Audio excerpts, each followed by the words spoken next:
Well, today I'm starting a new series I'll call Automotive Mythbusters. Just to teach us some things about cars and systems of cars and stuff that maybe society or rumors or commercials or Hollywood programs have made you think differently about. But what I'm telling you is the truth. Guess we'll start from the front of the vehicle, the battery. It absolutely doesn't matter that you store a battery on concrete. It doesn't discharge it or damage it or anything. Concrete's barely conductive, and the battery's made out of high-impact polyethylene plastic, which is very resistant to electricity drain, like 99.9999%, so there's no electrons being lost through the concrete. When it sits in your vehicle, it usually sits on a metal plate, and metal's almost 100% conductive. It doesn't drain the battery that way. Next is, it's not cold that kills batteries, even though it may seem like that because most batteries seem to go dead or bad in the wintertime. It's actually heat. The higher the temperatures that a battery is exposed to, or the over output of a possible malfunction from an alternator, heats up a battery. Hot weather, depending on where you live, keeps batteries hot. Well, batteries is a chemical reaction, just like in a human body or something living. The more heat that is there, the faster the reaction happens. And the chemical reaction in a battery is corrosive. It's acid-eating plates which releases electrons. So the battery gets killed during the hot weather, or that's when they deteriorate the quickest, but then you don't notice anything's wrong till the output of the battery is reduced, just because cold weather reduces the chemical reaction, slows it down. Oh yeah, we do have a bit of snow to prove that. And then you notice on the first cold nights or cold mornings that your car is cranking slowly, or your battery may be bad. It wasn't killed by the cold. Actually, keeping them stored in a cool place makes them last longer. The colder the better, unless they freeze. Next thing that's true, keeping a battery fully charged makes it last a long time. A dead battery goes through a process where the sulfur in the acid, in the sulfuric acid, attaches itself to the plates. If it's left attached long enough to the plates, the battery becomes sulfated, and then the battery can never be properly recharged, and even if it could be a 1-year-old battery, it could be a permanently bad battery. Also, too low of acid in the battery can kill the battery, because when the cells are exposed to air, those little plates in there that are made of lead and stuff, they oxidize, and that destroys the cells. An alternator that overcharges by putting out too high a voltage kills the battery by mostly overheating it. Sometimes I've even seen them blow the tops off. Another thing that kills batteries is running them like in a deep cycle process, draining and discharging, and then recharging, and then discharging again, like using them on some sort of motorized vehicle that uses electricity. The battery is not a deep cycle battery. It can't take that many cycles of doing that, because every time the battery gives off electrons, the acid has to eat the cells. And then every time it's charged, some of that stuff in the acid is given back to the acid, and the cells recover somewhat, but never back to where they were before. So a battery lasts the longest if it's kept in a near charged state, never drawing too much at one time for too long. They do make, like I said, deep cycle and other batteries, but even a deep cycle battery will last a lot longer if you don't drain it very much between charges. Next thing is, you can't get a shock off a battery, see? It's only 12 volts, and DC tends not to like to shock you anyways. AC loves to shock you.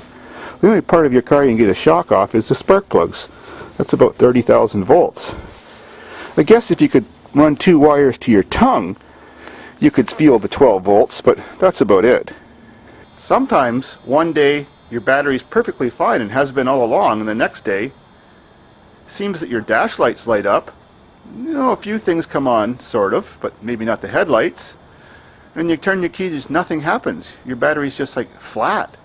Well, what happens is, where a battery can suddenly commit suicide, is there's 6 cells in there. Each one produces about 2.1 volts, making 12.7 total.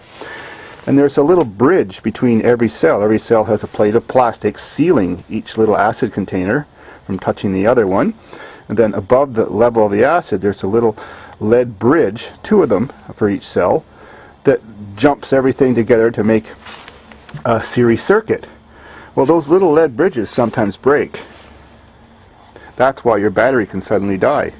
Another unusual phenomenon that makes your battery last less is, for example, joyriding, like at my farm. You can have a few years old battery that was perfectly fine. Then in a few weeks of joyriding, with no damage to your battery apparent, your battery's dead, or it discharges quickly. Well, on the bottom of every battery is a sediment tray, and that sits about a ½ inch below all the cells, and that collects the deteriorated material that falls off the cells as the battery's wearing out. Well, during joyriding, right, Kitty? Those particles of conductive material bounce around and get in between the cells and the insulators and cause it to drain the battery. So, joyriding can kill a good battery even if you don't damage it. Or extreme off-road conditions like bouncing around. Aww.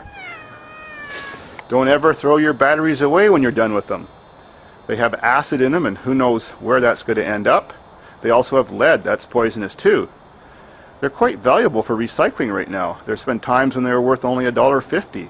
But right now the average battery is worth $7 to $9 at the scrapyard. So save them. You can even find them behind the parking lots in apartment buildings and stuff if you want to collect them and make extra money like I did when I was a kid. Another thing about batteries is, if you let them freeze, which means you leave them in a discharged state so they can freeze, in a discharged state the electrolyte in them, or acid, becomes less dense. The sulfur from the acid moves into the plates in a discharged condition, and the acid becomes more like water, and then it's unlike antifreeze like it is when it's charged, and it freezes. When the battery freezes, it can split the sides, and then the acid leaks out. And also when it freezes, it goes through another chemical reaction which makes the battery very poor condition afterwards. Yes, it's true, batteries can explode. They can even self-detonate when no one's bothering them whatsoever. Those little electric bridges I said that's between the cells sometimes can make an arc. And if there's some air mixed in with the hydrogen that's created in batteries, just for no reason at all, just cranking the car, it draws extra current.